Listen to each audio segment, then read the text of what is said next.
أشهد أن لا إله إلا الله. السلام عليكم ورحمة الله وبركاته. الحمد لله رب العالمين والصلاة والسلام على سيد الأنبياء والمرسلين وعلى آله وصحبه ومن استنى بسنته إلى يوم الدين. اللهم اجعلنا منهم ومن الذين آمنوا وعملوا الصالحات وتواصوا بالحق وتواصوا بالصبر آمين يا رب العالمين. ثم أما بعد فأعوذ بالله من الشيطان الرجيم. وعباد الرحمن الذين يمشون على الأرض هونا وإذا خاطبهم الجاهلون قالوا سلاما والذين يبيتون لربهم سجدا وقياما والذين يقولون ربنا اصرف عنا عذاب جهنم إن عذابها كان غراما إنها ساءت مستقرا ومقاما رب اشرح لي صدري ويسر لي أمري واحلل عقدة من لساني يفقهوا قولي آمين يا رب العالمين. প্রথমত আমি মসজিদ কর্তৃপক্ষকে ধন্যবাদ জানাতে চাই। ইস্ট লন্ডন মসজিদ আমার হৃদয়ের অতি নিকটের একটা স্থান। আসলে আমি কাউকে না জানিয়ে এখানে আসাটা পছন্দ করি। আর এর আগেও আমি এখানে কিছু সোশ্যাল এক্সপেরিমেন্ট পরিচালনা করেছি। কয়েক মাস আগে আমি এখানে এসেছিলাম। সম্ভবত বিষয়টা আমি আগেও বলেছিলাম যে কয়েক মাস আগে আমি এখানে এসেছিলাম জুমার নামাজে অংশ নেওয়ার জন্য। তখন আমি শ্রোতাদের মাঝে ছিলাম, একটা হুডি পরিহিত ছিলাম, তাই কেউ আমাকে চিনতে পারেনি। আর মাথা নিচু করে রেখেছিলাম। আমি দেখতে চেয়েছিলাম যে ধরা পড়ে যাই কিনা, কিন্তু না, ধরা পড়িনি। গোটা সময়টাতেই আমি অজ্ঞাত থাকতে পেরেছিলাম। জুমার নামাজের সময় একজন ব্যক্তি পাশ থেকে উকি দিয়েছিলেন, আর আমিও তাড়াতাড়ি আমার হিজাব সামলে নিয়েছিলাম। এরপর আর কোনো সমস্যা হয়নি। কিন্তু যাই হোক, আপনাদের আতিথেয়তায় আমি আপ্লুত। আর অবশ্যই আজ রাতে আপনাদের বিপুল সংখ্যক উপস্থিতি আল্লাহ আমাদের মধ্যে যে ভালোবাসা দিয়ে দিয়েছেন সেটাই প্রমাণ করছে। আল্লাহ শুধু এই ভালোবাসাটিকে ইবাদত হিসেবে কবুল করে নিন, আর মুসলিমদের মাঝে এই ভালোবাসাকে বৃদ্ধি করে দিন। এই সন্ধ্যায় আমি আপনাদের সাথে যে আলোচনা করতে চাই তা হল কোরআনের একটি অনুচ্ছেদ, সূরা ফুরকানের শেষ অংশ। এটা কোরআনের 25তম সূরা। আমার অনেক প্রিয় এবং হৃদয়ের কাছের একটা অনুচ্ছেদ। এটা এমন অনুচ্ছেদ যা নিয়ে আমি আগেও বহুবার আলোচনা করেছি, কিন্তু কয়েক বছর পর পর এই আয়াতগুলোতে ফিরে যাওয়ার এবং এর সাথে আমার সম্পর্ককে নবায়ন করার প্রয়োজনীয়তা অনুভব করি। আর আমি যদি এই প্রয়োজন অনুভব করি, আমার মনে হয় যে আপনাদেরও এই একই প্রয়োজনীয়তা রয়েছে। তো এটাই হলো 25তম এই সূরাটি থেকে প্রাপ্ত কিছু শিক্ষা, আপনাদের সাথে আলোচনা করার পেছনের অনুপ্রেরণা। তো এই অনুচ্ছেদে আল্লাহ আজ্জা জাল্লা আমাদেরকে একটি বিশেষ উপাধি প্রদান করেছেন, আর সেই উপাধিটি হল ইবাদুর রহমান, অবিশ্বাস্য রকম করুণাময় এবং ভালোবাসাময় সত্তার বান্দারা। ইমানদারদেরকে আল্লাহর বান্দা হিসেবে অভিহিত করা যেতে পারে, ইমানদারদেরকে শুধুমাত্র ইমানদার হিসেবে অভিহিত করা যায়, আল্লাযীনা আমানু আমাদেরকে মুসলিম বলে অভিহিত করা যায়। আমাদের অনেক উপাধি রয়েছে, আর এই সকল উপাধির মধ্যে আল্লাহ এই সূরাতে বিশেষ এবং অনন্য একটা উপাধি বাছাই করেছেন, সেটা হলো ইবাদুর রহমান। আর এটা কিছু ইঙ্গিত প্রকাশ করছে। প্রথমত, ব্যাকরণগত দৃষ্টিকোণ থেকে ইবাদুর রহমান শব্দ দুটিকে আরবিতে বলা হয় ইদাফা। সরল ভাষায় এর অর্থ হল দুইটি শব্দ একে অপরের সাথে সম্বন্ধযুক্ত। ব্যাকরণগতভাবে দুইটি শব্দ যা একে অপরের সাথে একীভূত হয়ে আছে। আর ব্যাকরণগতভাবে বলা যায় যে মুদাফ এবং মুদাফ ইলাইহির মাঝে কোনো কিছু আসার সুযোগ নেই, তারা অবিচ্ছেদ্য। আল্লাহ এখানে বলতে পারতেন ইবাদুন লির রহমান, আর রহমানের প্রতি নিবেদিত বান্দারা। কিন্তু যেহেতু এই দুইটি শব্দ একে অপরের সাথে এভাবে একীভূত হয়ে আছে, এই বিষয়টি থেকে কিছু তাফসীরকারক অনুপ্রাণিত হয়ে এই মত ব্যক্ত করেছেন যে এটা কিছু মানুষের সাথে আল্লাহর খুবই নিকট সম্পর্ক বর্ণনা করছে। আর অবশ্যই আল্লাহর নামগুলোর প্রত্যেকটিরই নির্দিষ্ট অর্থ রয়েছে। এগুলো আমাদের যে কারোর জন্য নির্দিষ্ট আবেগ অনুভূতি সৃষ্টি করে। তিনি বলতে পারতেন ইবাদুল্লাহ, আল্লাহর বান্দারা, কিন্তু তিনি তার প্রজ্ঞা দিয়ে দুইটি শব্দ চয়ন করেছেন, ইবাদুর রহমান। তো এই আয়াতে আমাদের এবং আল্লাহর সাথে যে সম্পর্ক বর্ণনা করা হয়েছে তা হলো ভালোবাসা, যত্ন এবং করুণার সম্পর্ক। আমাদেরকে আল্লাহর ভালোবাসা, যত্ন এবং করুণার চাদরে জড়িয়ে নেওয়া হয়েছে। আয়াতগুলোর অগ্রসর হওয়ার সাথে সাথে বক্তব্যের বিষয়বস্তুকে দুটি ভিন্ন দৃষ্টিভঙ্গি থেকে দেখা সম্ভব। একটি দৃষ্টিভঙ্গি হল কিছু মানুষের বিশেষ কিছু গুণ রয়েছে। বিশেষ এই মানুষগুলো কারা? যাদেরকে আল্লাহ ইবাদুর রহমান বলে আখ্যায়িত করেছেন। এই দৃষ্টিভঙ্গি অনুযায়ী এই হলো গুণাবলীগুলোর একটা তালিকা। যদি এর সবগুলোর অধিকারী হতে না পারেন, আপনি আসলে ব্যর্থ হয়েছেন। এটা হলো একটা দৃষ্টিভঙ্গি। তো আমাদের যে কারো জন্য আমরা যদি প্রথম দৃষ্টিভঙ্গির দিকে লক্ষ্য করি, তখন বলবো আমি তো তাহলে অকৃতকার্য হয়ে গেলাম। কিন্তু এটাকে দেখার আরেকটা পরিষ্কার দৃষ্টিভঙ্গি রয়েছে, আর সেটা হলো এই প্রত্যেকটি হলো পৃথক শ্রেণীর মানুষের জন্য। তাদের প্রত্যেকেই হলেন পৃথক শ্রেণীর মানুষ। তাদের মধ্যে সাদৃশ্যপূর্ণ বৈশিষ্ট্য হলো তারা সকলেই ঈমানদার। কিন্তু এক্ষেত্রে একটা বিষয় হলো, আর এই ধারণাটি আমি সূচনায় আপনাদেরকে বলবো, আমরা সকলে একরকম নই। যেমন আজকের জুমার পর এক নারীর সাথে আমার সাক্ষাৎ হয়েছে। তিনি আমার কাছে এসে বললেন, আমি প্রতিদিন 3 ঘন্টা ধরে তাহাজ্জুদের নামাজ পড়ি। আক্ষরিকভাবে এটাই তিনি আমাকে জিজ্ঞেস করেছিলেন, এটা কি ঠিক আছে? আর আমি বলেছিলাম, আপনাকে এজন্য পুরস্কৃত করা উচিত, কারণ অনেকের জন্য নিয়মিত 5 মিনিট তাহাজ্জুদ পড়াও অসম্ভব। কখনো কখনো মানুষের জন্য সময় মতো ফজরের নামাজে ওঠাও অত্যন্ত কঠিন হয়ে যায়। আর এই নারী 3 ঘন্টা নামাজ পড়ছেন। আমি বললাম, কিসের তাড়নায় আপনি এটা করতে পারছেন? তিনি বললেন, কি করব আমি, টিভি দেখব? তার চেয়ে বরং আল্লাহর সাথে কথা বলে সময় কাটাই। এটাই তিনি আমাকে বলেছেন। আমি সম্মানিত বোধ করছি যে তিনি আমার কাছে এসে প্রশ্নটি করেছেন। আমার উচিত ছিল তার কাছ থেকে পরামর্শ নেয়া, এমন মানুষের কাছ থেকে যারা আল্লাহর নৈকট্যপ্রাপ্ত। আমি যা বলতে চাচ্ছি তা হলো, আমরা সকলে একরকম নই। তিনি যা করেছেন আমি তা করতে পারবো না। আমি সত্য কথা বলছি। এই নারী যা করেন আমি তা করতে সক্ষম নই, আর আমি তার এই যোগ্যতার প্রতি সম্মান জানাই। আল্লাহ এই অভ্যাস বজায় রাখতে তাকে দৃঢ়তা দান করুন। কিন্তু আমরা তো জানি এমন মানুষ রয়েছেন যারা অন্যদেরকে সাহায্য করার ক্ষেত্রে অসাধারণ।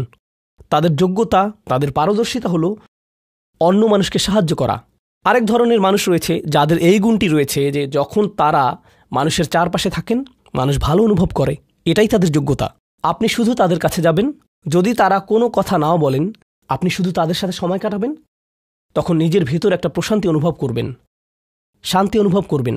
আল্লাহ আমাদের সকলকে বিচিত্র যোগ্যতা দিয়েছেন। এই অনুচ্ছেদের ব্যাপারে এই বিষয়টাই আমার কাছে অনেক বেশি বিশ্বাসযোগ্য মনে হয় যে এটা বিভিন্ন ঈমানদারদের জন্য বিভিন্ন বিচিত্র গুণাবলীর উল্লেখ করেছে। ঈমানদারদের একটি শ্রেণীর বিশেষ এক ধরনের গুণাবলী রয়েছে, ঈমানদারদের অন্য একটি শ্রেণীর অন্য ধরনের গুণাবলী রয়েছে। সেটা তাদেরকে বিশেষ বৈশিষ্ট্যমণ্ডিত করে। আর আমরা যখন এই আয়াতগুলোতে অগ্রসর হব, আপনি হয়তো দেখবেন যে প্রথমটি আমার সাথে মিলছে না। আমি আশা করছি যে কমপক্ষে একটি গুণের অধিকারী হব। আপনি হয়তো একের অধিক গুণের সাথে মিল খুঁজে পাবেন, আর সেটাও আপনাকে ইবাদুর রহমান হিসেবে অন্তর্ভুক্ত করবে। এখানে প্রথম গুণটি চমৎকার। হয়তো ভাবতে পারেন যে আল্লাহ তাআলা হয়তো সবচেয়ে নৈকট্যপ্রাপ্ত বান্দাদের দিয়ে শুরু করবেন, যাদেরকে তিনি সবচেয়ে ভালোবাসেন। হয়তো তিনি তাদেরকে দিয়ে শুরু করবেন যারা সবচেয়ে বেশি নামাজ পড়ে, যারা তার উপাসনা সবচেয়ে বেশি করে, যারা আল্লাহর প্রতি আধ্যাত্মিক ধ্যানে সবচেয়ে মগ্ন।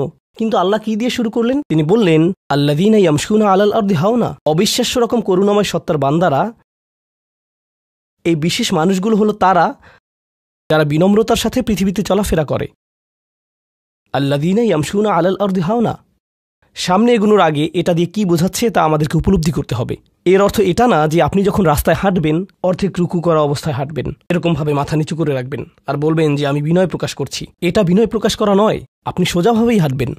আপনি মানুষের সাথে তাচ্ছিল্য সহ কথা বলবেন না। আর আলাল আরদি, এই ধারণাটি হলো যেখানেই যান, হয়তো ঘরে থাকতে পারেন, হয়তো কাজে থাকতে পারেন, হয়তো শিক্ষা প্রতিষ্ঠানে থাকতে পারেন, হয়তো আপনার কর্মচারীদের সাথে কাজে আছেন, হয়তো আপনার নিয়োগদাতার সাথে কথা বলছেন, হয়তো কথা বলছেন শিশুদের সাথে, অথবা কথা বলছেন বড়দের সাথে, হয়তো আপনার বাবা মায়ের সাথে কথা বলছেন, হয়তো এটা অন্য কেউ, হয়তো এটা মুসলিম হতে পারে অথবা অমুসলিম।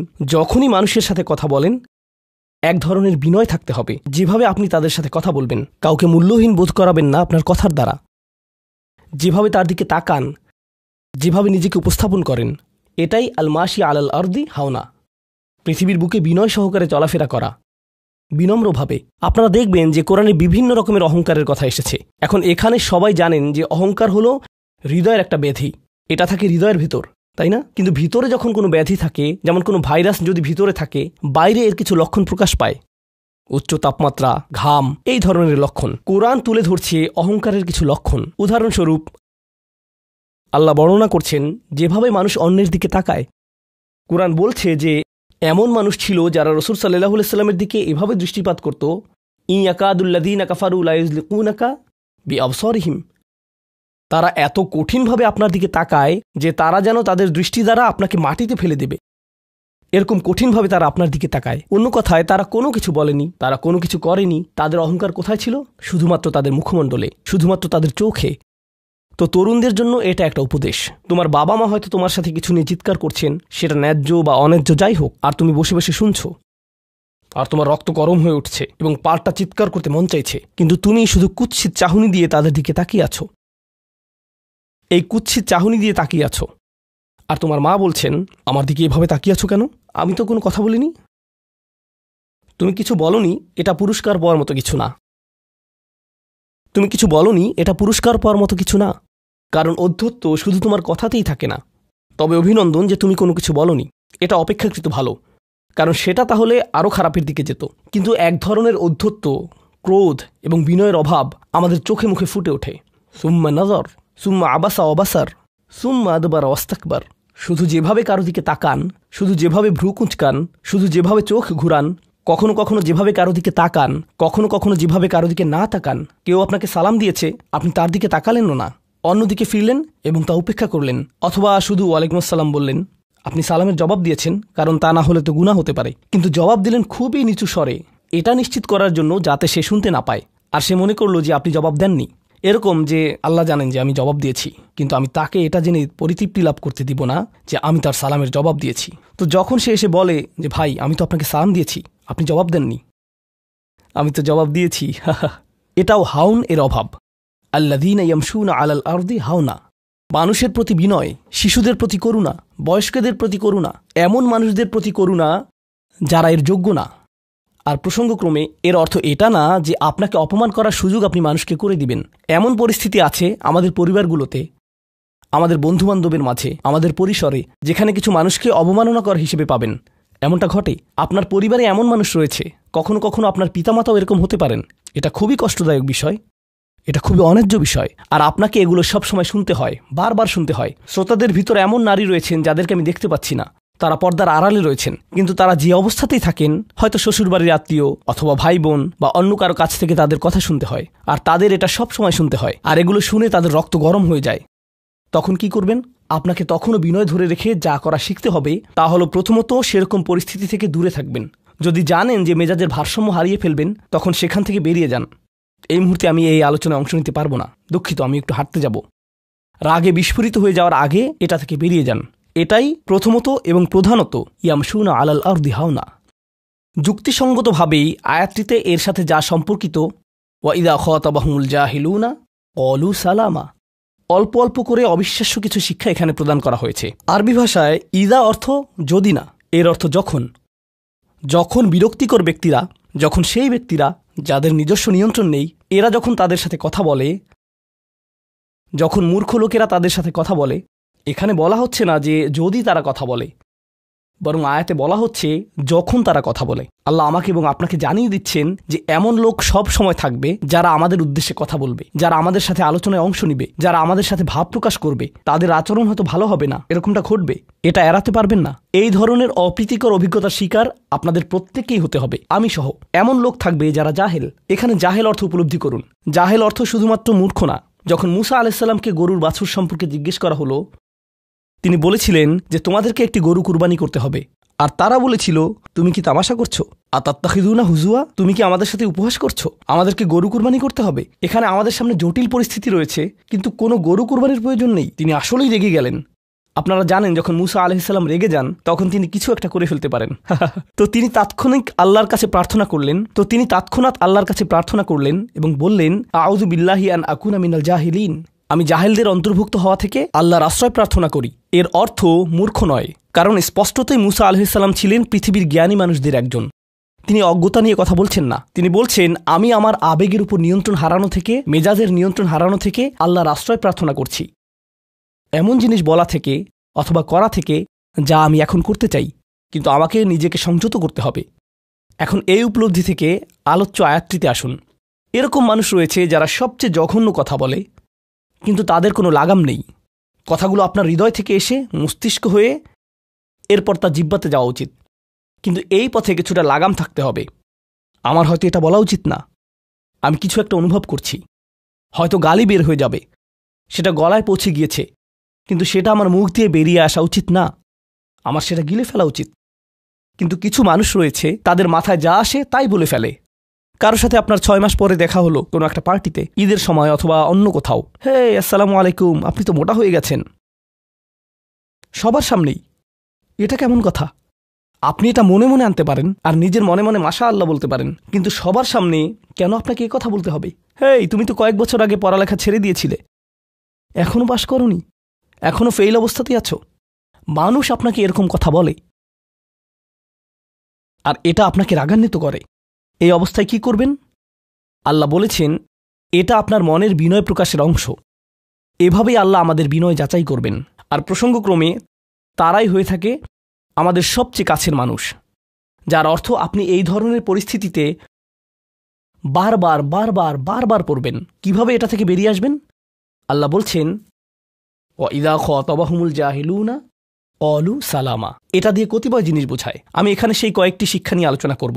যখন এমনটা ঘটবে, আপনার তাৎক্ষণিক প্রতিক্রিয়া হবে শান্তি, ক্বালু সালামা। এটা দ্বারা বিদায় বোঝাতে পারে। আপনি বলবেন, সালাম, আমি আর এই আলোচনা চালিয়ে যেতে চাই না, আমি সম্মানজনকভাবে আপনাকে বিদায় জানাবো। ও দাঁড়ান, আমার তো একটা মিটিং আছে। এর বাকি অংশটুকু আপনি মনে মনে বলতে পারেন আল্লাহর সাথে দোয়া করার জন্য, কিন্তু এটা তার কাছে প্রকাশ করার প্রয়োজন নেই। শুধু বলুন যে আমার একটা মিটিং আছে, আর সেখান থেকে চলে আসুন, কারণ আপনি এটা নিতে পারবেন না। তারা সেখান থেকে বেরিয়ে আসে সম্মানজনকভাবে। এটা একটা অর্থ। যখন জঘন্য মানুষ আপনার কাছে আসে, বেরুবার পথ খুঁজে বের করবেন। কোরআন এই সূরাতে আরো পরে যা বলেছে যে মাররু কিরামা, সম্মানজনকভাবে তারা এটা অতিক্রম করে চলে যায়। কিছু কিছু মানুষ আছে যারা এমন কথা বলতে চায় যা আপনাকে রাগান্বিত করবে। তারা আসলে এটা করে মজা পায়। তারা কথা বলবে শুধু আপনাকে উত্তেজিত করার জন্য। আর তাদের কেউ কেউ জানে যে ঠিক কি বলতে হবে, কারণ তারা আপনার সাথে আগেও কথা বলেছে। আর তারা জানে যে কোন জিনিস আপনাকে রাগিয়ে তুলে। তাই তারা জানে যে কোন বাটনটি প্রেস করতে হবে আর কিভাবে আপনাকে বিরক্ত করতে হবে। আপনি বসে আছেন, আমি উত্তেজিত হব না, আমি উত্তেজিত হব না, আমি উত্তেজিত হব না। কিন্তু তার কথা শুনে আপনি বিশাল দানবে পরিণত হয়ে গেলেন, যার ফলে সব ধ্বংস হয়ে যাবে। আর সেই ক্ষেত্রে আপনাকে আগে এটা রোধ করতে হবে। আপনি এখানে কথা বলতে পারেন আর বলতে পারেন যে, দেখুন, আমি এই বিরোধ চাই না, আসুন শান্তিপূর্ণ সময় ব্যয় করি, আসুন এই বিষয়টা নিয়ে আজ আর কথা না বলি, এতে অনড় থাকুন। এটা দিয়েও ক্বালু সালামা বোঝায়। আমি আপনার সাথে ঝগড়া করতে চাই না, আমি শুধু চাই আলোচনাটা যাতে কুৎসিত পথে এগিয়ে না যায়। কখনো কখনো আমরা ভদ্রতা দেখাই, আর সেই সুযোগে মানুষ আমাদেরকে অসম্মানজনক কথা বলতে থাকে, এবং আত্মবিশ্বাসের সাথে মানুষকে জানিয়ে দিবেন যে তাদেরকে থামতে হবে, তারা সীমা ছাড়িয়ে যাচ্ছে। এটা সঠিক নয়। এমনটা করা সম্মানহীনতা নয়, শিষ্টাচার বহির্ভূত নয়। আপনি নিজের জন্য রুখে দাঁড়াতে পারেন, কিন্তু এটা শুধু মর্যাদাপূর্ণ উপায়ই করতে হবে, এমনভাবে যা শান্তিপূর্ণ। এছাড়াও সালামা শব্দটিকে অনেকেই অবস্থা হিসেবেও দেখেছেন। অন্য কথায়, যখন তারা জবাব দেয়, তারা পরিপূর্ণ শান্তিপূর্ণ অবস্থায় থাকে। এটা ভিন্ন একটা অর্থ। যখন জঘন্য মানুষেরা আপনার সাথে কথা বলে, তারা আপনাকে বিরক্ত করে, তারা রাগান্বিত করে, তারা মিথ্যার পর মিথ্যা, মিথ্যার পর মিথ্যা, মিথ্যার পর মিথ্যা বলে, আর আপনাকে সেখানে বসে এটা শুনতে হয় যেন এটা সত্য। আর তারা এটা অন্য মানুষের সামনে বলে, আর আপনি কোনো কারণ ছাড়াই ঝামেলায় পড়ে যান। যখন আপনি জবাব দেন, আপনার জবাব যাই হোক, জবাবটা শান্ত হওয়াটাই উত্তম। যখন জবাব দিবেন, আপনাকে শান্ত এবং পরিশীলিত হতে হবে। এটাই ক্বালু সালামা। আর যারা জীবনে এটা ধারণ করতে পারে, তারা আল্লাহর কাছে বিশেষ মানুষ, ইবাদুর রহমান। অন্য কথায়, এই অনুপ্রেরণাটিকে আমাদের মনে রাখতে হবে। সেই রকম সময়ে যেই ব্যক্তির সাথে আপনি কথা বলছেন, সে এর যোগ্য না, বরং সে হয়তো চপটাঘাত পাওয়ার যোগ্য। আপনাদের কেউ কেউ হয়তো প্রতিউত্তর দেয়ায় খুবই পারদর্শী।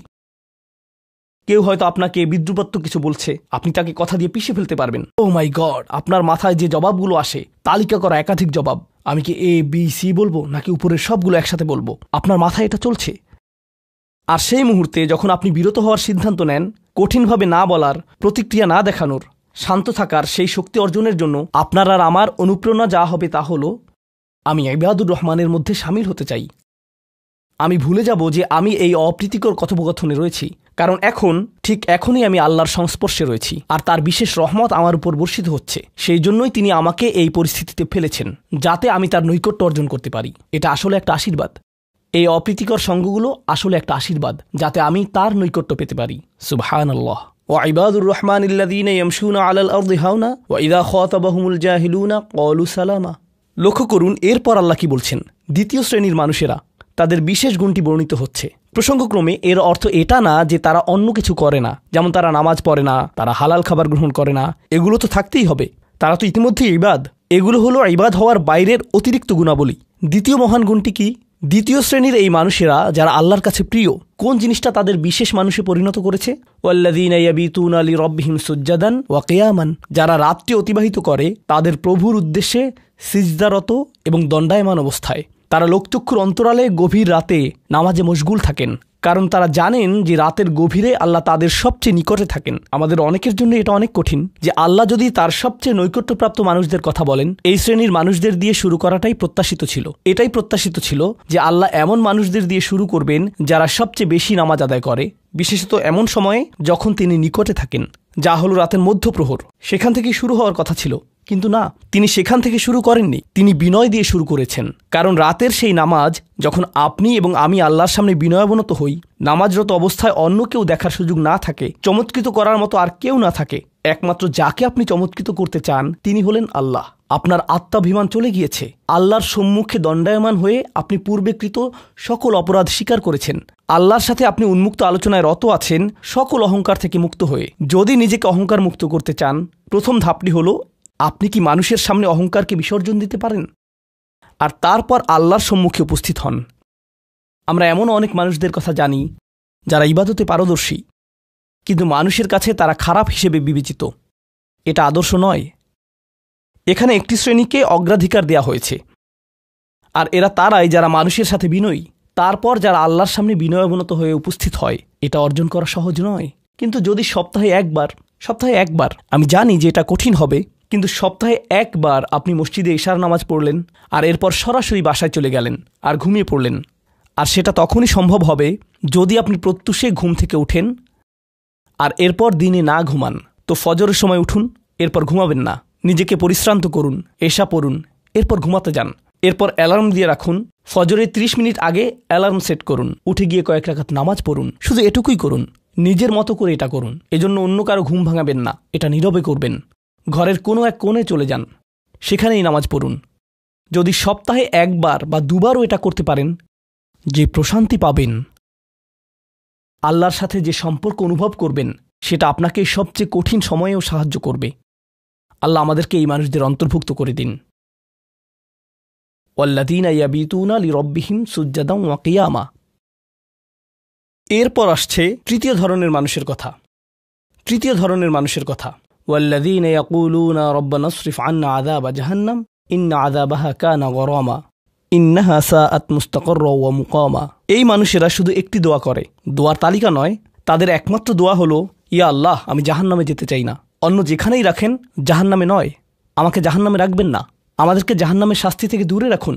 অবস্থান করার জন্য এটা বিভৎস একটা জায়গা। আমি এটা এক মুহূর্তের জন্যও দেখতে চাই না। আমি সেখানে স্বল্পস্থায়ীভাবে থাকতে চাই না, আর আমি সেখানে দীর্ঘস্থায়ীভাবেও থাকতে চাই না। দোয়াটি মনোযোগ দিয়ে শুনুন। ইন্নাহা সাআত মুস্তাকাররা ওয়া মুকামা। প্রথমত, এটা একটা শাস্তি, এটা বিশাল একটা সাজা। আমি সেখানে স্বল্পমেয়াদের জন্য থাকতে চাই না, আর আমি সেখানে দীর্ঘমেয়াদের জন্যও থাকতে চাই না। কিছু মানুষ রয়েছে যারা সেই একই রোগে আক্রান্ত হয়েছে, উম্মার মধ্যে, মুসলিমদের মধ্যেই একই রোগ যা বনী ইসরাঈলেরও ছিল। তারা বলেছিল, আল্লাহ আমাদেরকে শাস্তি দিবেন না, ইল্লা আইয়াম মাদুদা, দিলেও কয়েক দিনের জন্য। মুসলিমদের মনোভাবও এমন হয়েছে। তারা বলে, আল্লাহ আমাদের শাস্তি দিবেন, কিন্তু তা তো চিরদিনের জন্য না, তাই না? আমরা মুসলিম, একসময় আমরা ঠিকই বেরিয়ে আসব। ঠিক আছে, ভালো, আমি জাহান্নামে যাব, কিন্তু এটা হবে দীর্ঘ সাপ্তাহিক ছুটির মতো, আর তারপর আমার আর সমস্যা নেই।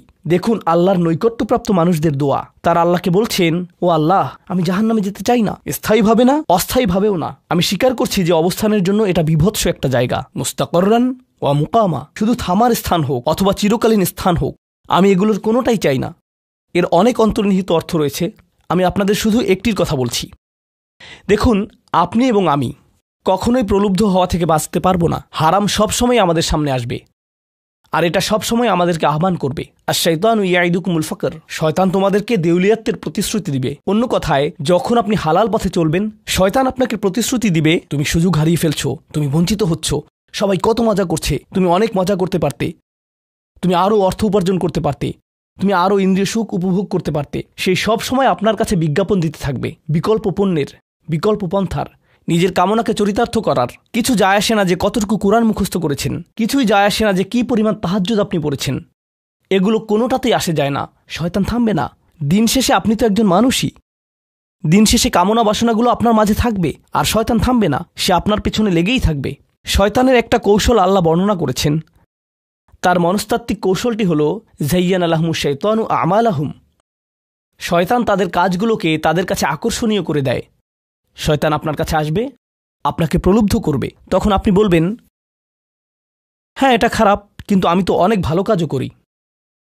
হ্যাঁ, আমি এলোমেলো কাজ করছি, কিন্তু আমি তো নামাজও পড়ছি, আর আমি তো কাফেরও না, তো সমস্যার কিছু নেই। আর এইবার করেই আমি থেমে যাব।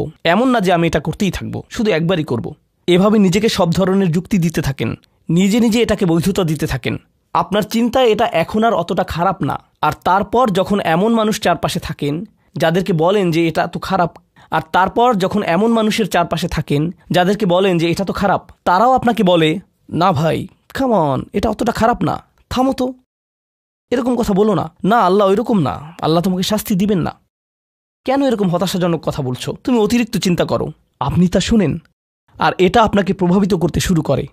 কিন্তু যখন কাজটা করে ফেলেছেন, যেটাই করেছেন, হতে পারে এটা অ্যালকোহল অথবা অন্য কোনো মাদক, এটা কারোর সাথে সম্পর্ক হতে পারে, সেটা যাই হোক, যখন নিজেকে বলেন যে এটাই শেষবার, কিন্তু এটাই শেষ তো না। কারণ যখনই কাজটা ঘটে যায় আর কয়েকদিনের মধ্যে অনুশোচনাও কেটে যায়, তখন মোবাইলে আরেকটা মেসেজ চলে আসে, তারপর আরেকটা দাওয়াত আসে, তারপর আপনি বলেন না এটাই শেষবার, আবারও সেই চক্রে আটকে যান আর আবারও সেটা করেন আর তা করতেই থাকেন। শয়তান ঠিক এটাই চেয়েছিল। মানুষ এই চক্র বন্ধ করতে পারে, আল্লাহর প্রতি নিবিষ্ট হয়ে বলতে পারে ইয়া আল্লাহ, আমার বন্ধুরা কি বলেছে তাতে কিছু যায় আসে না, শয়তান কি ওয়াসওয়াসা দিচ্ছে তাতে কিছু যায় আসে না, কতবার এই বিভৎস চক্রে আটকা পড়েছি তাতে কিছু যায় আসে না, আমি ফিরে আসলাম, আমি ফিরে আসলাম, আমি ফিরে আসলাম 2 দিন অনুতপ্ত থেকে আবারও পাপে লিপ্ত হওয়া থেকে, আমি ফিরে আসলাম আপনার কাছে ক্ষমা চাওয়ার পর আবারও পাপ করা থেকে। ওয়ালাম ইউসিরু আলা মা ফাআলু ওয়া হুম ইয়ালামুন, তারা পাপ কাজগুলো বারবার করে না আর তারা জানে যে তারা কি করছে। আমি সেই লোকদের অন্তর্ভুক্ত হব না? ওয়ালাইসাতিত তাওবাতু লিল্লাযীনা ইয়ামালুনা আস-সাইয়্যাত, তওবা অনুশোচনা তাদের জন্য কাজ করে না যারা পাপ করতেই থাকে। এমনকি তওবা করার পরেও এটা সেই মানুষদের জন্য না যারা এই চক্রে আটকে যায়, এটা তাদের জন্য যারা বলে ইয়া আল্লাহ, আমি জাহান্নামে যেতে চাই না, আমি জাহান্নামের যোগ্য অনেক কাজ করেছি কিন্তু এখন আমি থেমে যাচ্ছি। আর এটাই চূড়ান্ত। তারা হলেন আল্লাহর কাছে বিশেষ মানুষ, কারণ আল্লাহ জানেন এটা কতটা প্রলুব্ধকারী ছিল, আল্লাহ জানেন সেই আসক্তি কতটা শক্তিশালী ছিল, আল্লাহ জানেন পাপের কত গভীরে আপনি ছিলেন, আল্লাহ জানেন আপনার উপর শয়তানের সেই দীর্ঘ নিয়ন্ত্রণের কথা, আর আপনি সেই নিয়ন্ত্রণ ভঙ্গ করতে এবং আল্লাহর কাছে ফিরে আসতে সক্ষম হয়েছেন। আল্লাহর পথে আপনার এই যাত্রা অন্য মানুষের তুলনায় অনেক কঠিন, আপনার সামনের প্রলোভনগুলো অনেক শক্তিশালী, আপনার প্রতি অভিকর্ষের টানটি অনেক বেশি শক্তিশালী, আর এর সাথে লড়াই করে যেহেতু আল্লাহর কাছে এসেছেন তাই আপনি বিশেষ মর্যাদা সম্পন্ন। এটা মনে করবেন না যে আমি তাহাজ্জুদ পড়ি না তাই আমি অতটা ভালো না, অথবা আমি আরবি জানি না, বা আমি এখনো সম্পূর্ণ কোরআন পাঠ করিনি আর আমি তাজবিদের নিয়মগুলো জানি না। না না না না না, আপনার বিশেষত্ব এজন্য না যে আপনি 17 বার হজ করেছেন, আপনার জ্ঞান এবং ইবাদতের জন্য আপনি আল্লাহর কাছে বিশেষ না, আপনি আল্লাহর কাছে বিশেষ মর্যাদা সম্পন্ন কারণ আপনি পাপ থেকে বেরিয়ে এসেছেন আর আপনি শুধু তার ভয়েই ভীত, এটাই আপনাকে আল্লাহর কাছে বিশেষ মর্যাদা সম্পন্ন করে। তাই আপনিও ইবাদুর রহমান। তো এখান থেকে আল্লাহ আমাদেরকে সম্পূর্ণ বিপরীত দিকে নিয়ে যাচ্ছেন। এই প্রত্যেক শ্রেণী সম্পর্কে চিন্তা করুন, কিভাবে এগুলো আপনার সাথে প্রাসঙ্গিক, কিভাবে আপনি আল্লাহর কাছে বিশেষ মর্যাদা সম্পন্ন হতে চান, কিভাবে আপনি আল্লাহর নৈকট্য পেতে চান, কিভাবে আমি আল্লাহর নৈকট্য পেতে চাই। আমাদের কাছে এটা আসলে কতটা মূল্যবান। পাপ হলো এক প্রকারের ভালোবাসা, আমরা এর মোহে পড়ে যাই, আমরা এতে আসক্ত হয়ে যাই। আর এই অনুচ্ছেদটি আসলে ভালোবাসার একটা প্রতিযোগিতা, কারণ আপনি ইন্দ্রিয় সুখ ভালোবাসেন, আপনি এই পাপগুলোকে ভালোবাসেন আর আপনি তা ছাড়তে চান না, কারণ এতে আপনার সুখানুভূতি নষ্ট হবে। আর অন্যদিকে আল্লাহ বলছেন আমি আমার নিজের দ্বারা সেই সুখকে প্রতিস্থাপন করে দিব, আমি এটাকে আমার নৈকট্য দ্বারা প্রতিস্থাপন করে দিব। আল্লাহ এই সুযোগ দিয়েছেন, আপনার নিজেকে এই সমীকরণের আলোকে সিদ্ধান্ত নিতে হবে। আপনি এই পরিস্থিতিতে পড়বেন, অন্য কেউ জানবে না, কেউ জানবে না যে আপনার মাথায় কি সংগ্রাম চলছে, কেউ জানবে না, শুধু আল্লাহ জানবেন। আর প্রসঙ্গক্রমে উদাহরণস্বরূপ আপনাদের কেউ কেউ যখন হারাম সম্পর্কে জড়ান, নিশ্চিত বলছি না, আপনাদেরকে অভিযুক্ত করছি না, কোনো মানুষ, আপনারা না, কোনো মানুষ যাদেরকে আপনারা চিনেন, তারা হয়তো অনৈতিক সম্পর্কে জড়িত আর আপনি তা থেকে বের হতে চাচ্ছেন। তো আপনি এই আলোচনা শুনে তাকে মেসেজ দিলেন আমি আর এটা করতে পারবো না। সে উত্তর দিল তুমি কি আমাকে ভালোবাসো না? তুমি এখন আমাকে ঘৃণা করো? তুমি কি মনে করো যে আমি তোমার জাহান্নামে যাবার কারণ? আমি কি এতটাই খারাপ? এখন আপনি বলছেন না তুমি অতটা খারাপ না, না আমি তোমাকে ভালোবাসি, তুমি মোটেই খারাপ না, তুমি অনেক ভালো। ঠিক আছে, যদি আমার সাথে সম্পর্ক সমাপ্ত করতে চাও আজকে রাতে আমার সাথে দেখা করো আর আমার মুখের সামনে এটা শেষ করো। না, এটা আমি করতে পারবো না। ঠিক আছে, তুমি আমাকে ঘৃণাই করো, আচ্ছা ঠিক আছে আমি আসছি। এটা আবার শুরু হয়ে গেল। আর এরপর আপনি আবারও তওবা করতে চান।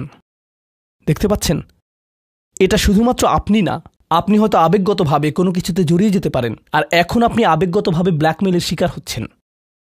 এর দ্বারা আপনি খারাপ বোধ করবেন, আপনাকে এর বিরুদ্ধে যুদ্ধ করতে হবে, আপনাকে এটা অবদমন করতে হবে আর আপনাকে উপলব্ধি করতে হবে যে আপনি হয়তো কাউকে হতাশ করছেন, কিন্তু আল্লাহকে সন্তুষ্ট করছেন। আর আপনি এটা শুধু নিজের জন্যই করছেন না, বরং এটা ওই মেয়ের জন্যও করছেন বা ওই ছেলের জন্যও করছেন যে আপনার মেসেজের জবাব দিচ্ছে। সে আল্লাহর সামনে দাঁড়াবে এটাও আপনি চান না। আপনি যদি তাকে আসলেই ভালোবাসেন, শুধুমাত্র যদি তাকে কামনা না করেন বরং তাকে ভালোবাসেন, তাহলে আপনি তাকেও রক্ষা করতে চাইবেন। তো এখন আমরা খুবই অপ্রত্যাশিত স্থানে চলে যাচ্ছি। আল্লাহর কাছে আরও কে বিশেষ মর্যাদা সম্পন্ন? আল্লাযীনা ইযা আনফাকু লাম ইউসরিফু ওয়া লাম ইয়াকতুরু ওয়া কানা বাইনা যালিকা কওয়ামা। এই মানুষেরা যখন তারা অর্থ ব্যয় করে, তারা সকল অর্থ উড়িয়ে দেন না, তারা অতিরিক্ত খরচ করেন না, আর তারা কৃপণও নয়। তারা অনেক বেশি খরচ করেন না, আর তারা অনেক কমও খরচ করেন না। তাদের বাজেট ভারসাম্যপূর্ণ। বাজেটের সাথে আল্লাহর নৈকট্যের সম্পর্ক কি?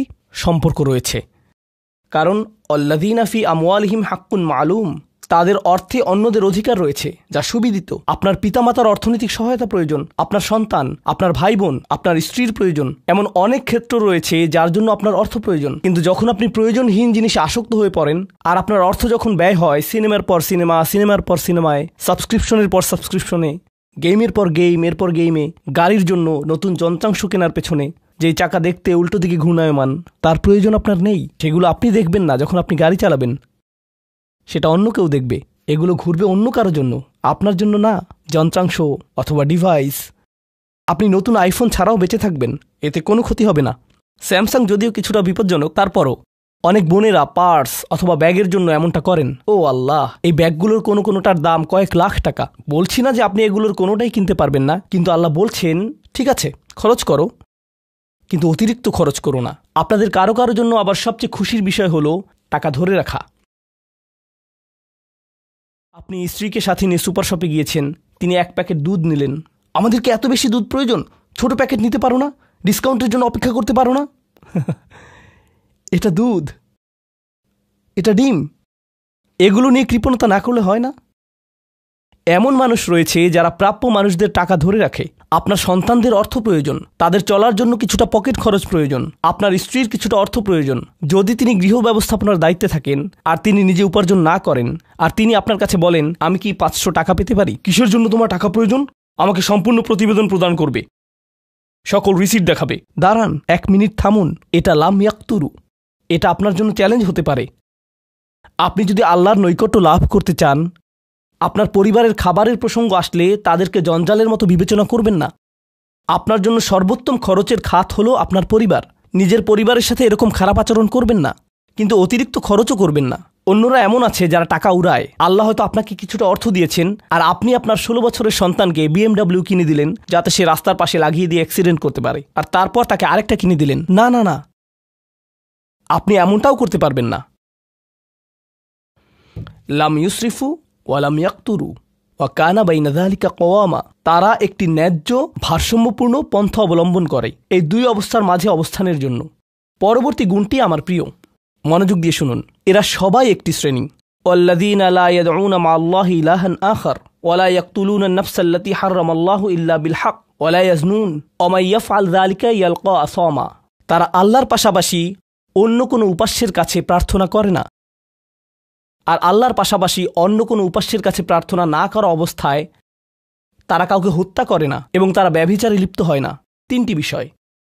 তারা আল্লাহ ছাড়া কারো কাছে প্রার্থনা করে না, এর সাথে রয়েছে তারা হত্যা করে না এবং তারা ব্যভিচার করে না। 3টি বিষয় একসাথে, 3টি বিষয় একসাথে। এটা তো অসাধারণ কোনো অর্জন নয়। কেউ বলতে পারে যে হ্যাঁ, আমি তো তালিকায় এসে পড়েছি, আমি কাউকে হত্যা করিনি।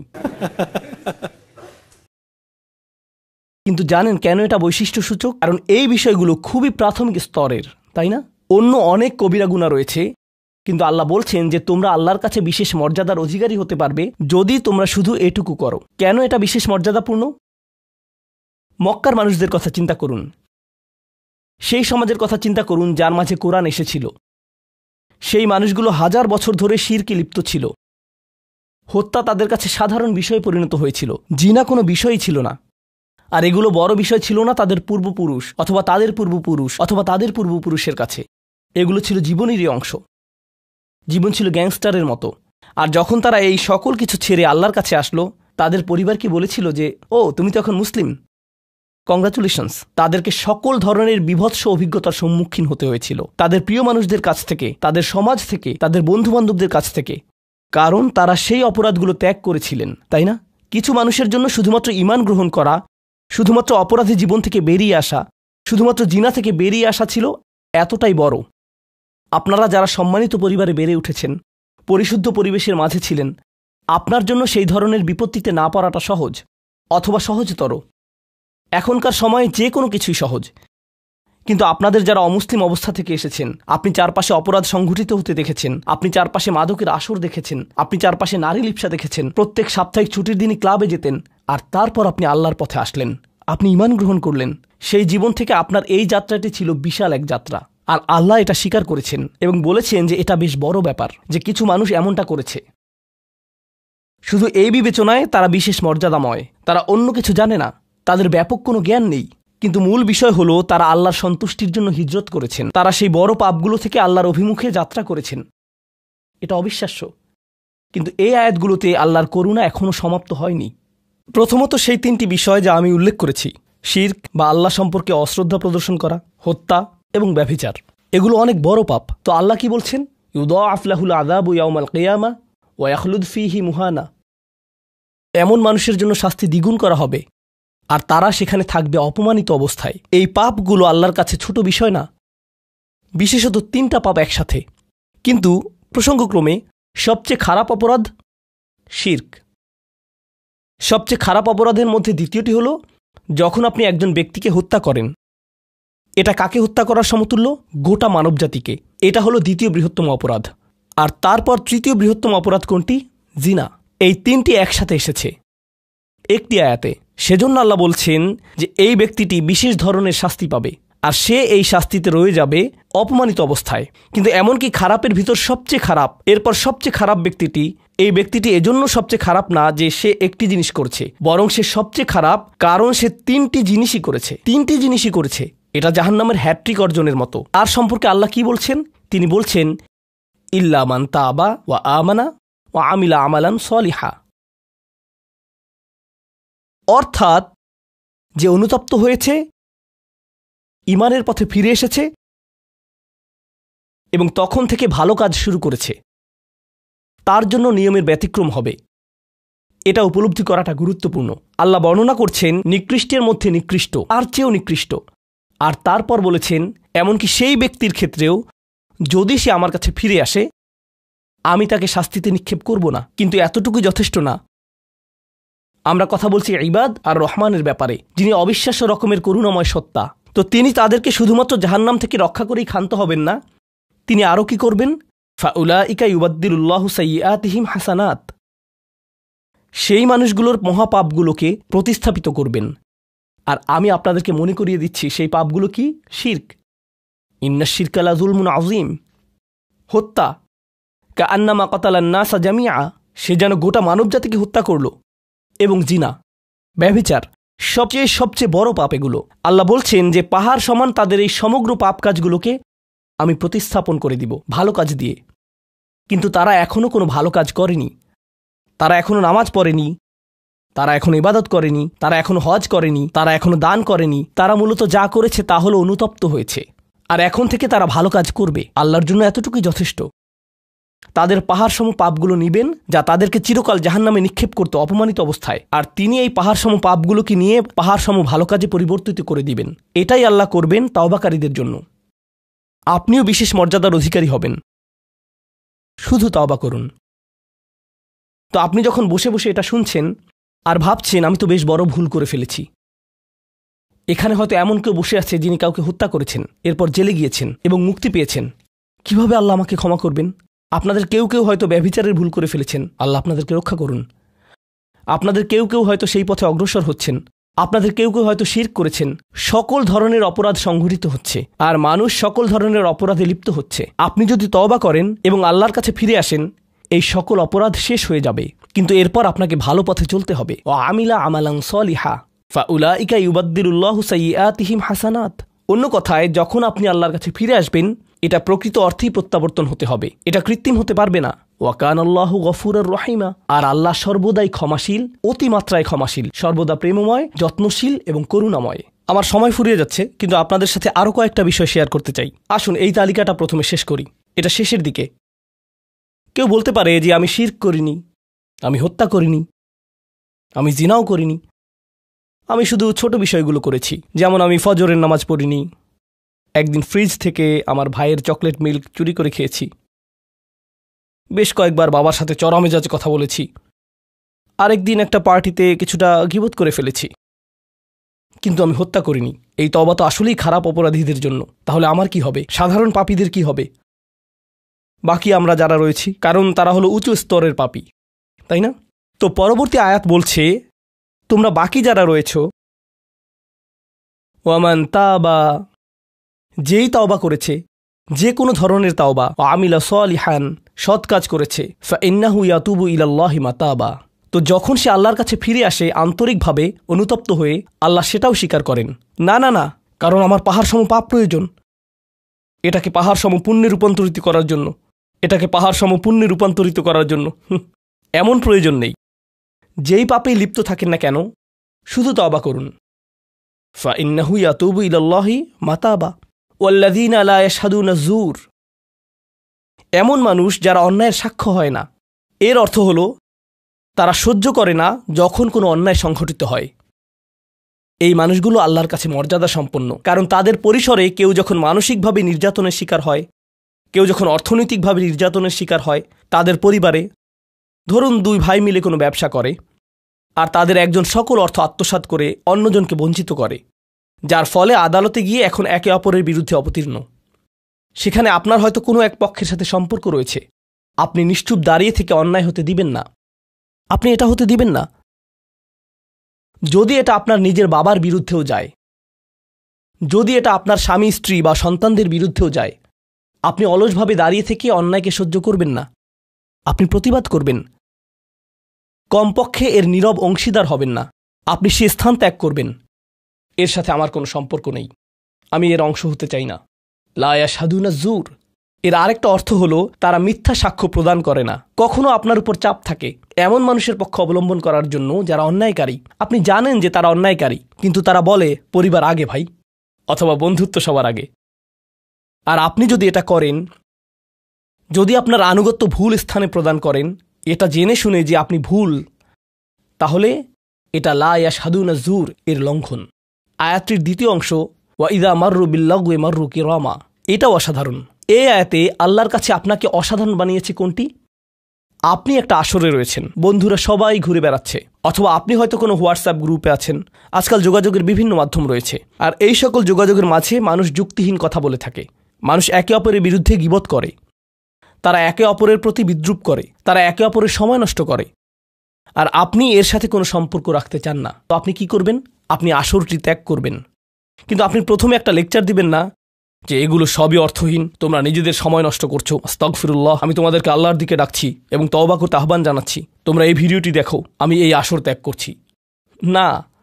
অথবা আপনি কোনো পার্টিতে রয়েছেন আর বললেন, আস্তাগফিরুল্লাহ, তোমরা সবাই গীবত করছো, আমি এখান থেকে চলে যাচ্ছি। ওয়া ইযা মাররু বিল্লাগwi মাররু কিরামা, যখন তারা এই ধরনের আসরের পাশ দিয়ে যায়, যখন তারা এই ধরনের পরিস্থিতির সম্মুখীন হয়, তারা সেখান থেকে বেরিয়ে আসে সম্মানজনক উপায়ে, মাররু কিরামা। অন্য কথায়, তারা তাদের নিজস্ব মর্যাদা রক্ষা করে। তারা এমন অবস্থায় পড়ে না যা অন্যদেরকে এবং তাদের নিজেদেরকে অপমানিত করে। আর এই প্রক্রিয়ায় তারা অন্য কাউকে খারাপ বোধও করায় না। তারা সম্মানজনক অজুহাত তৈরি করে এবং নিজেদেরকে সেই পরিস্থিতি থেকে বের করে আনে। ওয়া ইযা মাররু বিল্লাগwi মাররু কিরামা। আর সবশেষে, ওয়াল্লাযীনা ইযা যুক্কিরু বিআয়াতি রাব্বিহিম লাম ইয়াখিরু আলাইহা। আসলে এখনো শেষ হয়নি, আপনাদের ভালো বোধ করার জন্য বললাম। ওয়াল্লাযীনা ইযা যুক্কিরু বিআয়াতি রাব্বিহিম লাম ইয়াখিরু আলাইহা সুম্মান ওয়া উময়ানান। এটা জুমায় অংশগ্রহণকারীদের জন্য। যখন তাদেরকে স্মরণ করিয়ে দেয়া হয়, তারা অন্ধ এবং বধিরের মতো পড়ে থাকে না। অন্য কথায়, তারা সেগুলো উপেক্ষা করে না, তারা সেগুলোকে হালকাভাবে গ্রহণ করে না। তারা কিছু শোনার পর বলে না যে হ্যাঁ, এটা আমার সম্পর্কেই বলেছে, এটা ঠিকই আমার বিবেককে আঘাত করেছে, কিন্তু আমি ভুলে যাব যে এটা আমি শুনেছি, আমি ভান করব যে এটা আমার সম্পর্কে না, এবং এটা নিয়ে চিন্তা করব না। তারা ইচ্ছাকৃত বধির না, আর তারা ইচ্ছাকৃতভাবে অন্ধও না। সেই স্মরণিকার প্রতি যা তাদেরকে প্রদান করা হয়েছে, এটা ছিল আপনার সম্পর্কে, এটা ছিল আপনার কার্যকলাপ সম্পর্কে, আপনার উদ্দেশ্য সম্পর্কে, আর এখন আপনি এটা আর নিতে পারছেন না, কারণ আপনি পরিবর্তিত হতে চান না। বাল ইউরিদুল ইনসানুল ইয়াফজুরা আমামাহ, মানবজাতি শুধু তার সামনে যা রয়েছে তাতে নিমজ্জিত হয়ে যেতে চায়। প্রলোভনগুলো এতটাই মজবুত। আর কোরআন উলিন নুহা সম্পর্কে বলছে, তারা এমন মানুষ যারা নিজেদেরকে সংযত করতে পারে।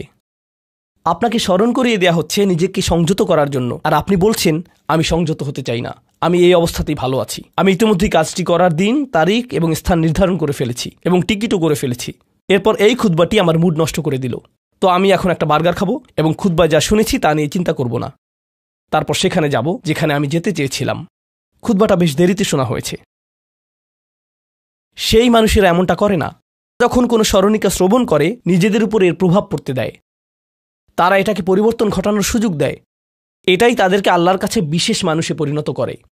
প্রসঙ্গক্রমে কখনো কখনো আপনার ভিতরে ঘটে যাওয়া সেই পরিবর্তন অন্য কেউ দেখে না, অন্য কেউ জানে না সেই পাপ সম্পর্কে যার দিকে আপনি অগ্রসর হচ্ছিলেন। সেটা শুধুই আপনি এবং আল্লাহর মাঝে সীমাবদ্ধ, আর আল্লাহ আপনাকে তার ইবাদ হিসেবে গণ্য করেন, কারণ আপনি সেই পরিবর্তন ঘটিয়েছেন। তো এখন যেহেতু আমরা সমাপ্তির দিকে যাচ্ছি, এটাই এখানে বর্ণিত শেষ গুণ। এই মানুষেরা শুধুমাত্র নিজেদের নিয়ে উদ্বিগ্ন না, বরং তারা তাদের পরিবার নিয়ে উদ্বিগ্ন।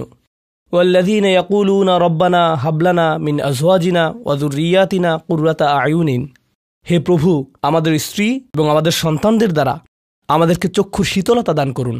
যার অর্থ দুইটি জিনিস। আমি জটিলতা পরিহার করে আপনাদেরকে সরলভাবে কুররাতা আয়ুনিন এর অর্থ বুঝিয়ে বলছি। প্রথম অর্থ হল, ইয়া আল্লাহ, অন্য সকল কিছু আমাকে পীড়িত করে, অন্য সকল কিছু আমাকে অসুবিধায় ফেলে, কিন্তু যখন আমি আমার স্ত্রীর কাছে আসি এবং আমার সন্তানদের কাছে আসি, ইয়া আল্লাহ, এই স্থানটিকে আমার জন্য প্রশান্তিদায়ক করে দিন। আমার সকল অসুবিধা দূর হয়ে যায় যখন আমি আমার স্ত্রীর দিকে তাকাই। আমার সকল অসুবিধা দূর হয়ে যায় যখন আমি আমার সন্তানদের সাথে থাকি। ইয়া আল্লাহ, আমার স্ত্রী এবং আমার সন্তানদের মাঝে এটা প্রদান করুন, অথবা আমার স্বামী এবং আমার সন্তানদের মাঝে এটা প্রদান করুন। কুররা শব্দটির দ্বিতীয় অর্থটি এসেছে করার থেকে। করার অর্থ যখন আপনার চোখ কোথাও আটকে যায়। ইয়া আল্লাহ, আমার স্ত্রীর প্রতি আমার ভালোবাসা এতটাই সৃষ্টি করে দিন যাতে আমি তার উপর থেকে চোখ ফিরাতে না পারি। ইয়া আল্লাহ, আমার সন্তানদের নিয়ে আমাকে এতটাই আনন্দিত করে দিন এবং এতটাই ভালোবাসাপূর্ণ করে দিন যাতে আমি তাদেরকে অন্যদের সাথে তুলনা না করি। আমার যা রয়েছে তা নিয়ে আমি সুখী। তারা খারাপ বোধ করুক, এটা আমি চাই না। আমি তাদের অর্জনের স্বীকৃতি প্রদান করি। আমাকে সেই সামর্থ্য দান করুন যাতে স্ত্রী এবং সন্তানদের মাঝে কুররাতু আয়ুন খুঁজে পাই। আমাকে একটি মজবুত পরিবার দান করুন এবং আমাকে আমার পরিবারের প্রতি সন্তুষ্ট করে দিন। আপনাদের অনেকের জন্য একমাত্র দুশ্চিন্তার বিষয় হল স্ত্রী এবং সন্তান। এই দোয়া অনুযায়ী দুশ্চিন্তার একমাত্র উপশমকারী হওয়া উচিত স্ত্রী এবং সন্তান। আর আপনি নিজে চেষ্টা না করে শুধু আল্লাহর কাছে কিছু চাইতে পারেন না, কারণ আল্লাহ বিশেষ কোনো বৃষ্টি আপনার পরিবারের উপর বর্ষণ করবেন না যার ফলে আকস্মিকভাবে আপনি আপনার স্ত্রীকে ভালোবাসতে শুরু করবেন। এর জন্য চেষ্টা করতে হবে। আপনার সন্তানদের সাথে সম্পর্ক উন্নয়নের জন্য আপনাকে চেষ্টা করতে হবে। এটা রাতারাতি ঘটবে না। এটা এমন জিনিস যাতে আপনাকে এবং আমাকে বিনিয়োগ করতে হবে। তো আল্লাহ আমাদেরকে সামর্থ্য দান করুন যাতে আমরা শুধুমাত্র মুখে এই দোয়া করে ক্ষান্ত না হই, বরং দোয়াটি যাতে বাস্তবায়িতও করতে পারি, কারণ আল্লাহ প্রচেষ্টার বিষয়ে জিজ্ঞেস করবেন। এমনকি সেই বিখ্যাত দোয়াটির শেষেও এটা এসেছে, রব্বানা আতিনা ফিদ দুনিয়া হাসানা ওয়া ফিল আখিরাতি হাসানা ওয়া কিনা আযাবান নার। বিখ্যাত একটি দোয়া, তাই না? আমাদেরকে এই জীবনের সর্বোচ্চটা দান করুন, পরের জীবনেরও সর্বোচ্চটা দান করুন, আমাদেরকে জাহান্নামের শাস্তি থেকে রক্ষা করুন। এরপরে আল্লাহ কি বলছেন? উলাইকা লাহুম নাসিবুম মিম্মা কাসাবু। তারা ততটুকু অংশই পাবে যা তারা অর্জন করেছে। আপনি শুধু দোয়া করবেন আর তা কাজ করবে তেমনটা না। আপনাকে অর্জন করতে হবে, আপনার চেষ্টাকে কাজে লাগাতে হবে। তো আপনি যখন আপনার পরিবার নিয়ে উদ্বিগ্ন থাকবেন তখনই আপনি পরিবারে প্রশান্তি প্রদানের জন্য আল্লাহর কাছে চাইবেন। আর প্রসঙ্গক্রমে এটা দিয়ে কি বোঝায়? যে সকল স্বামীরা যারা লন্ডন শহরে রাত 2টা-3টা পর্যন্ত সীসা বারে সময় কাটান কিন্তু বাড়িতে তাদের স্ত্রীদের কাছে যান না, কারণ তারা তাদের স্ত্রীদের মাঝে কোনো প্রশান্তি খুঁজে পান না, আর তাদের স্ত্রীরা তারাও তাদের স্বামীদের মাঝে কোনো প্রশান্তি খুঁজে পান না, যখন তারা বলবেন না ভাই আমাকে বাড়ি যেতে হবে, তখন তারা আল্লাহর কাছে বিশেষ মর্যাদা সম্পন্ন হয়ে উঠবেন। যখন তারা সন্তানদের সাথে সময় ব্যয় করবেন, সন্তানদের থেকে তাদের চোখ সরে যায় না, আর যেহেতু আপনার চোখ তাদের থেকে সরছে না, এর অর্থ আপনি আসলে তাদের সাথে রয়েছেন। এর অর্থ আপনি আসলে সন্তানদের সাথে সময় ব্যয় করছেন এবং সেটা উপভোগ করছেন। এই বিষয়টি আপনাকে আল্লাহর কাছে বিশেষ মর্যাদা সম্পন্ন করে তুলেছে। তাদের জন্যই উলাইকা ইউজসাউনাল গুরফাতা বিমা সাবারু। আর আমাদেরকে মুত্তাকিনদের নেতা হিসেবে কবুল করুন, সৎকর্মশীলদের নেতা হিসেবে কবুল করুন। আমাদের সন্তানদেরকে ভালো সৎকর্মশীল জীবন দান করুন, যার ফলে যখন আমি আপনার সম্মুখে দাঁড়াবো, ইয়া আল্লাহ, আমার পরিবারের সদস্যদের কাজের কারণে আমার সৎকর্মের পরিমাণ শুধু বৃদ্ধিই পাবে। এখন এই সব কিছুর পরে উলাইকা ইউজজাউনাল গুরফাতা বিমা সাবারু, এই মানুষদেরকে প্রদান করা হবে সুউচ্চ প্রাসাদ, তারা যে ধৈর্য প্রদর্শন করেছে তার প্রতিদান স্বরূপ। লক্ষ্য করুন, এখানে আল্লাহ বলছেন তারা যে ধৈর্য প্রদর্শন করেছে তার প্রতিদান স্বরূপ। আপনি যদি এই তালিকার প্রথমে যান, যারা তাদের জিহ্বা সংযত করে, যখন মূর্খ লোকেরা তাদের সাথে কথা বলে তারা বিনয়ী, তারা জিহ্বা সংযত করে, যারা আল্লাহ ছাড়া অন্য কারো ইবাদত করে না, যারা আল্লাহর ইবাদত করে রাতের গভীরে, এই তালিকাটি যা আমরা আলোচনা করলাম তাদের প্রত্যেকেরই প্রয়োজন অধ্যাবসায়, মজবুতি, দৃঢ়তা এবং প্রতিজ্ঞা। আর সবর শব্দটি দিয়ে এটাই বোঝায়। এই মানুষগুলো পুরস্কৃত হবেন তারা যে দৃঢ় প্রতিজ্ঞা দেখিয়েছেন তার জন্য, তারা এর জন্য প্রতিজ্ঞাবদ্ধ ছিলেন। ওয়ায়ুলাক্কাউনা ফিহা তাহিয়াতান ওয়া সালামা, তাদেরকে সেখানে অভ্যর্থনা করা হবে অভিবাদন ও সালাম সহকারে। আল্লাহ তাদের জন্য অভিবাদন প্রেরণ করবেন। আল্লাহ শুধুমাত্র তাদেরকে ভালোবাসবেন না, বরং তিনি তাদেরকে এখন সম্মানিতও করছেন। এরা হলেন আল্লাহ কর্তৃক বিশেষ পুরস্কার প্রাপ্ত। খালিদিনা ফিহা হাসুনাত মুস্তাকাররা ওয়া মুকামা, তারা অবিশ্বাস্য সেই সম্মানের মাঝে এবং সেই সুউচ্চ প্রাসাদের মাঝে চিরকাল থাকবেন। কি চমৎকার স্থান! স্বল্পকালীন এবং চিরকালীন অবস্থানের জন্য। তো আল্লাহ এটাকে জাহান্নামের সাথে তুলনা করেছেন, তাই না? জাহান্নামীরা বলবে আমি এখানে স্বল্পকালের জন্যও থাকতে চাই না, চিরকালের জন্যও থাকতে চাই না। আল্লাহ বলেছেন জান্নাতের স্বাদ যদি তুমি সামান্য পরিমাণেও পাও, তুমি এটা আকাঙ্ক্ষা করবে, তুমি এটা চিরকালের জন্য চাইবে। আল্লাহ আমাদের সকলকে চিরকালের জন্য জান্নাতে প্রবেশ করান। আমরা সর্বশেষ আয়াতে এসেছি। আমি জানি যে আমি অতিরিক্ত সময় নিয়েছি, প্রশ্ন উত্তরের জন্য আপনাদের কিছুটা সময় আমার দেওয়া উচিত। আমার আর 4-5 মিনিট প্রয়োজন। শেষের এই আয়াতটি গভীর তাৎপর্যপূর্ণ। এই সূরাটির শেষ আয়াত, এটা এই অনুচ্ছেদটিরও শেষ আয়াত। এই তালিকা যা আপনাকে বিশেষ মর্যাদা সম্পন্ন করবে তার সাথে এর কোনো সম্পর্ক নেই। আয়াতটি কুরাইশ এবং গোটা মানবজাতিকে উদ্দেশ্য করে বলা হয়েছে, আর রাসূলকে বলা হলো যে কিভাবে সৃষ্টিকর্তার নৈকট্য অর্জন করা যাবে। এই তালিকা যেহেতু এখন প্রদান করা হলো, তাহলে আর সমস্যা কোথায়? কুল মা ইয়াবাউ বিকুম রাব্বি লাউলা দুআউকুম ফাকাদ কাযযাবতুম ফাসাউফা ইয়াকুনু লিজামা। এই আয়াতটিকে ব্যাখ্যা করার বেশ কয়েকটি দৃষ্টিভঙ্গি রয়েছে। আমি সরলভাবে এর কয়েকটি আপনাদের সাথে শেয়ার করতে চাই।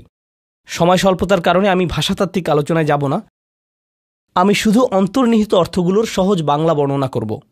আল্লাহ একদিকে বলছেন আল্লাহর সম্মুখে তোমাদের কী গুরুত্ব আছে, আল্লাহর সামনে তোমাদের কী মূল্য আছে, তোমরা কি মনে করো, তোমরা যখন আল্লাহর সামনে উপস্থিত হবে কি মূল্য তোমাদের থাকবে। মানবজাতি হিসেবে তোমাদের একটা মর্যাদা দেয়া হয়েছে যা অন্য কাউকে দেয়া হয়নি। দুআউকুম, তোমরা নিজেদের ইচ্ছায় আল্লাহকে ডাকতে পারো। আল্লাহকে ডাকতে হলে তোমাদের নিজস্ব ইচ্ছাশক্তিকে প্রয়োগ করতে হয়। পাহাড়, গাছ, পাখি, তাদের কোনো নিজস্ব ইচ্ছা নেই, তারা আল্লাহকে ডাকতে বাধ্য। ওয়া ইম মিন শাইইন ইল্লা ইউসাব্বিহু বিহামদিহি ওয়ালাকিন লা তাফকাহুনা তাসবিহাহুম।